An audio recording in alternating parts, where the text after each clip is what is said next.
નમસ્કાર દર્શક મિત્રો, ધ લોકસત્તા શોમાં આપનું સ્વાગત છે।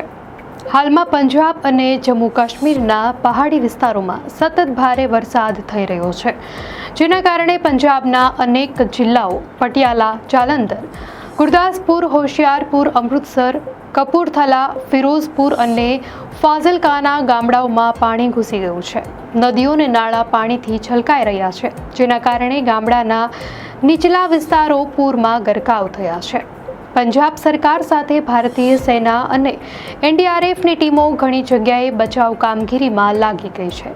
રસ્તાઓ બંધ થઈ ગયા છે। ખાસ કરીને જમ્મુ પઠાણકોટ રાષ્ટ્રીય રાજમાર્ગ પર ટ્રકોની લાંબી કતારો લાગી ગઈ છે।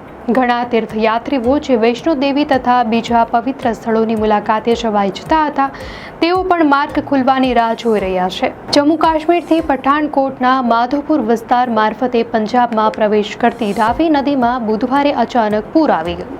પાણીના સ્તર વધી જતા માધોપુર અને પઠાણકોટના નીચાણવાળા વિસ્તારોમાં પાણી ઘૂસી ગયું, જેના કારણે રાજમાર્ગ ઘણી કલાકો સુધી બંધ રહ્યો। સ્થાનિક લોકો કહે છે કે 1988 બાદ પહેલીવાર રાવી નદીએ આટલું ભયાનક સ્વરૂપ ધારણ કર્યું છે।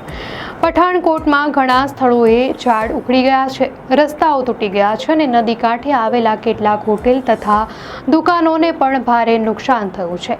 તો એક હોટલ સીધું જ નદીમાં વહી ગયું હતું। તેના માલિકે જણાવ્યું હતું કે એક જ સાંજે નદીમાં પાણીનો સ્તર એટલો ઊંચો ગયો કે હોટેલ આખું પાણીમાં ગરકાવ થઈ ગયું। અમને ખૂબ મોટું આર્થિક નુકસાન પહોંચ્યું છે। પઠાણકોટ જમ્મુ હાઈવે પર મોટી સમસ્યા ઊભી થઈ ગઈ છે। ટ્રકોની લાંબી કતારો અનેક કિલોમીટર સુધી જોવા મળી રહી છે। તો શાકભાજી લઈ જતા ડ્રાઈવરોને પણ કલાકો સુધી રોકાવું પડી રહ્યું છે। કેટલાક સૈનિકો જેઓને જમ્મુથી ચંડીગઢ પહોંચવું હતું, તેઓએ જણાવ્યું કે રસ્તાઓ તૂટી જતા સફર સામાન્ય કરતાં અનેક ગણી લાંબી થઈ ગઈ છે। બસ અને રેલ વ્યવહાર પણ બંધ છે, જેથી મુસાફરોને ભારે મુશ્કેલીઓનો સામનો કરવો પડી રહ્યો છે। જમ્મુ કાશ્મીરના કઠુઆ જિલ્લામાં પણ પરિસ્થિતિ ગંભીર બની છે।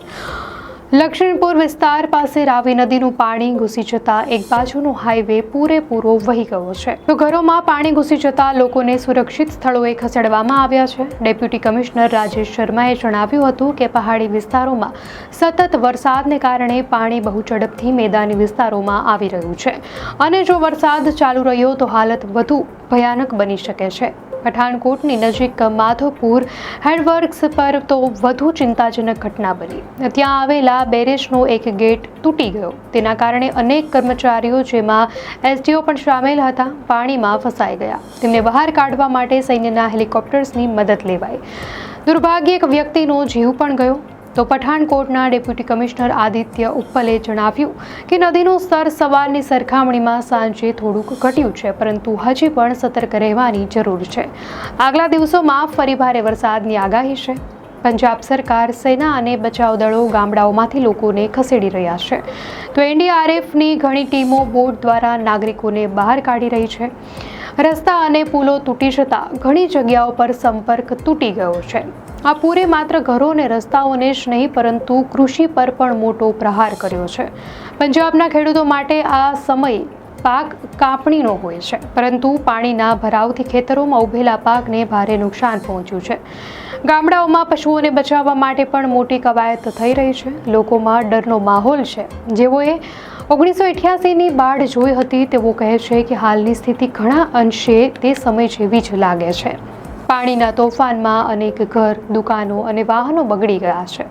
હવામાન વિભાગે આગામી દિવસોમાં પણ ઉત્તર ભારતના પહાડી વિસ્તારોમાં વરસાદની આગાહી વ્યક્ત કરી છે, એટલે કે નદી નાળાનું સ્તર ફરી વધી શકે છે।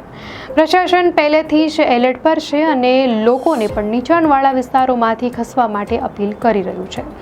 આ સમગ્ર પરિસ્થિતિ બતાવે છે કે કુદરતી આપદાઓ સામે મનુષ્ય કેટલો નબળો છે।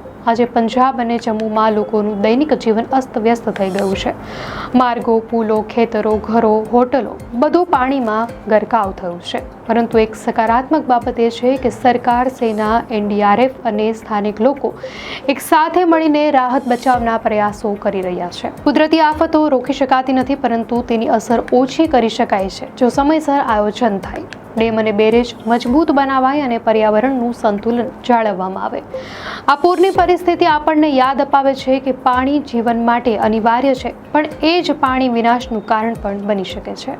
દર્શક મિત્રો, આ ઘટના અંગે આપની શું પ્રતિક્રિયા છે અમને કોમેન્ટમાં ચોક્કસથી જણાવશો. અને જો આપને આ માહિતી સારી લાગી હોય તો વિડીયોને લાઇક કરો અને ચેનલને સબસ્ક્રાઇબ કરો.